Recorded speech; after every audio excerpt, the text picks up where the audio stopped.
அனைவருக்கும் வணக்கம். என்னுடைய பெயர் ஜோதி.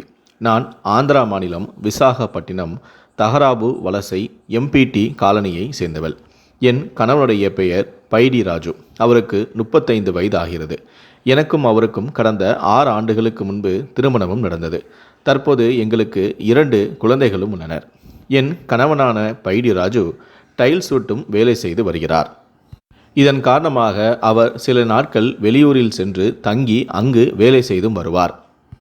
நான் திருமணத்திற்கு முன்பே வலசைவாணி பாலம் பகுதியை சேர்ந்த துகா ராஜு என்பவருடன் எனக்கு பழக்கம் இருந்து வந்தது. நான் அவரை விரும்பினேன். ஆனால் அவரை திருமணம் செய்து கொள்ள முடியாமல் போனது. அதனால் நான் பைடு ராஜுவை திருமணம் செய்து கொண்டேன். ஆனால் திருமணத்திற்கு பிறகும் எனக்கு தூகா ராஜு மீது இருந்த காதல் குறையவில்லை. திருமணத்திற்கு பிறகும் அவருடன் நான் நெருங்கி பழகி வந்தேன். என் கணவன் எப்போதெல்லாம் வெளியூருக்கு செல்கிறாரோ அப்போதெல்லாம் நானும் அவரும் சந்தித்து உல்லாசமாக இருந்து வந்தோம். அதன் பிறகு என்னுடைய வீட்டில் வைத்து நாம் உல்லாசமாக இருக்க வேண்டாம், வெளியே எங்காவது வைத்து உல்லாசமாக இருக்கலாம் என்று நான் என் காதலனான ராஜுவுடன் கூறினேன். அவரும் சரியென நாங்கள் இருவரும் லாட்ஜில் ரூம் எடுத்து உல்லாசமாக இருந்து வந்தோம். ஆனால் அப்படி நாங்கள் லாட்ஜில் ரூம் எடுத்து உல்லாசமாக இருக்கும் போதெல்லாம் ஒவ்வொரு முறையும் 1000-2000 ரூபாய் செலவானது.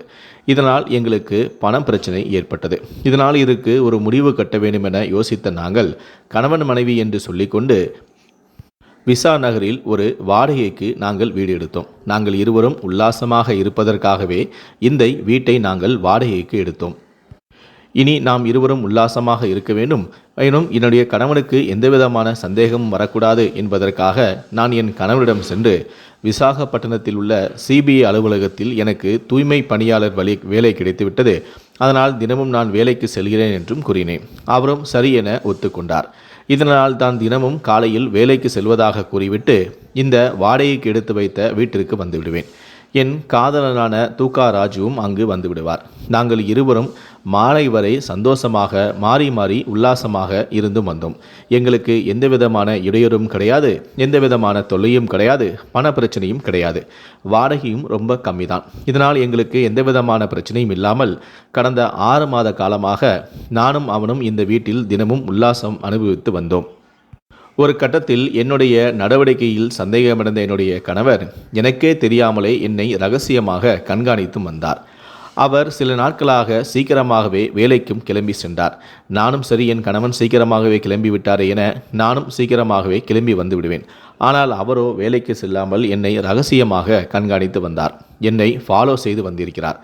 அப்படியே நாங்கள் ஒன்றாக இருக்கும் இந்த வாடகை வீட்டையும் அவர் கண்டுபிடித்து விட்டார். ஒரு நாள் நாங்கள் எதிர்பாராத விதமாக திடீரென என் கணவர் நாங்கள் வாடகைக்கு எடுத்து உல்லாசமாக இருந்த வீட்டிற்கே வந்துவிட்டார். என்னையும் அவனையும் கையும் களவுமாக பிடித்து விட்டார். அதன் பிறகு நான் கணவனிடம் கெஞ்சினேன். நான் அறியாமல் இந்த தவறை செய்துவிட்டேன், என்னை மன்னித்து விடுங்கள் என கெஞ்சினேன். அதன் பிறகு என் கணவர் இனிமே நீ கள்ளக்காதலுடன் சேரக்கூடாது, அவரை சந்திக்கவும் கூடாது, அவருடன் பழகவும் கூடாது, அவருடன் எந்தவிதமான தொடர்பும் வைத்துக் கொள்ளக்கூடாது என கண்டிஷன் போட்டார். நானும் சரி என என் கணவனிடம் உறுதியளித்தேன். இனிமேல் நான் கள்ளக்காதலை தொடரமாட்டேன் எனவும் கூறினேன். அதனையும் அவர் ஏற்றுக்கொண்டு என்னையும் ஏற்றுக்கொண்டார். அதன் பிறகு நாங்கள் இருவரும் ஒன்றாக வாழ்ந்து வந்தோம். ஆனால் என்னால் கள்ளக்காதலனை பார்க்காமல் இருக்க முடியவில்லை, அவருடன் உல்லாசமாக இருக்காமலும் என்னால் இருக்க முடியவில்லை. என் காதலனான ராஜுவும் அடிக்கடி ஃபோன் செய்து வா நாம் இருவரும் உல்லாசமாக இருக்கலாம் என அழைத்தான். ஆனால் என்னால் தான் செல்ல முடியவில்லை. இதனால் இதற்கு இடையூறாக இருக்கும் என் கணவனை கொலை செய்ய நான் முடிவெடுத்தேன். இந்த விஷயத்தை என் காதலனான தூகா ராஜுவிடமும் சொன்னேன். அவனும் சரி அதற்கு ஒப்புக்கொண்டான். எப்படி கொலை செய்யலாம் என நாங்கள் இருவரும் யோசித்தோம். அதன் பிறகு என்னுடைய காதலனான ராஜு தூக்க மாத்திரைகளை வாங்கி வந்து என்னிடம் கொடுத்தான். அதன் பிறகு நான் என் கணவனுக்கு விதவிதமாக சமையல் செய்து அனைத்து உணவுகளிலும் அந்த தூக்க மாத்திரையை நான் கலந்தேன். அவரும் சாப்பாடு ருசியாக இருக்கிறது என அதிகமாக சாப்பிட்டார். நானும் இன்னும் சாப்பிடுங்கள் என அதிகமாக அவரை சாப்பிடவும் வைத்தேன். அவ்வளவு சாப்பாடையும் சாப்பிட்டுவிட்டு எப்பா எனக்கு வயிறு வலிக்குதுப்பா என்று சொன்னவர் கொஞ்ச நேரத்திலேயே மயங்கியும் விட்டார். அதன் பிறகு நான் என் காதலனான தூகா ராஜுவுக்கு ஃபோன் செய்து என் கணவன் சாப்பிட்டு விட்டு மயங்கி விட்டார் என சொன்னேன். அதன் பிறகு அவன் உடனடியாக என்னுடைய வீட்டுக்கு வந்தான். நானும் அவனும் சேர்ந்தே என் கணவனுடைய கழுத்தை நெரித்து நாங்கள் அவனை கொலையும் செய்தோம். அதன் பிறகு என் கணவன் இறந்துவிட்டார் என என் காதலனான ராஜு சொன்னான். ஆனால் எனக்கு தான் அதற்கு நம்பிக்கை இல்லை. அதனை நாம் உறுதிப்படுத்த வேண்டும் என 108 ஆம்புலன்ஸுக்கு நான் ஃபோனும் செய்தேன். அதன் பிறகு ஆம்புலன்ஸ் ஊழியர்களும் கொஞ்ச நேரத்தில் வீட்டிற்கு வந்தார்கள். அவரிடம் நான் என் கணவர் அதிகமாக சாப்பிட்டதால் மயங்கிவிட்டார், என்னாச்சோ ஏதாச்சோ தெரியவில்லை என நான் பதறியபடி கூறினேன். அங்கு வந்த ஊழியர்களும் என் கணவனை பரிசோதனை செய்துவிட்டு அவர் ஏற்கனவே இறந்துவிட்டார் என சொல்ல அவர்களுக்கு முன் நான் கதறி அழுது நாடகமும் ஆடினேன். அதன் பிறகு வந்த ஊழியர்கள் அங்கிருந்து சென்று விட்டார்கள். அதன் பிறகு என் காதலுடன் சேர்ந்து என்ன செய்யலாம் என யோசித்தேன். அவன்தான் அருகில் இருக்கும் சுடுகாட்டிற்கு சென்று உன் கணவனுடைய உடலை எரித்து விடலாம் என கூறினான். அதன் பிறகு கொஞ்சம் இரவாகட்டும் என நாங்கள் பொறுத்திருந்தோம். கொஞ்சம் இரவு வந்ததுமே அவனுடைய இருசக்கர வாகனத்திலேயே என் கணவனை உட்கார வைத்து பின்னாடி நானும் உட்கார வைத்து அவரை நான் பிடித்து கொண்டேன். அவரது மேலில் யாருக்கும் சந்தேகம் வரக்கூடாது என்பதற்காக மது பாட்டிலை வாங்கி வந்து அவருடைய ட்ரெஸ்ஸிலும் அவர் மேலிலும் ஊற்றிவிட்டேன். என் கணவன் மது போதையில் இருப்பதால் இப்படி அழைத்து செல்கிறார் என நினைக்க வேண்டும் என்பதற்காக நான் அப்படி செய்தேன். அதன் பிறகு அந்த இருசக்கர வாகனத்தில் என் காதலன் ராஜு ஓட்ட பின்னால் அமர்ந்து கொண்டு என் கணவனின் உடலை நான் இறுக்கமாக பிடித்து கொண்டேன். அப்படியே அருகில் இருக்கக்கூடிய சுடுகாட்டிற்கு சென்று பெட்ரோலை ஊற்றி என் கணவனையும் எரித்து விட்டேன். உடல் முழுவதும் எரிந்து விட்டதா என அங்கு இருந்தே நாங்கள் இருந்து பார்த்துவிட்டு தான் மறுபடியும் வீட்டுக்கு வந்தோம். அதனை கொண்டாடும் விதமாக என்னுடைய வீட்டில் அன்று இரவு நானும் என் காதலனான தூக்கா ராஜுவும் உல்லாசமாக இருந்தோம். அதன் பிறகு விடிந்ததுமே நான் நேரடியாக காவல் நிலையம் சென்று என் கணவனை காணவில்லை என நான் புகாரும் அளித்தேன். போலீசாரும் வழக்குப்பதிவு செய்து விசாரணையை மேற்கொண்டார். அப்போது என்னிடம் சில கேள்விகளை கேட்கும்போது நான் என் கணவனிடம் சொன்ன அதே பொய்யை நான் போலீசாரிடமும் சொல்லி மாட்டிவிட்டேன்.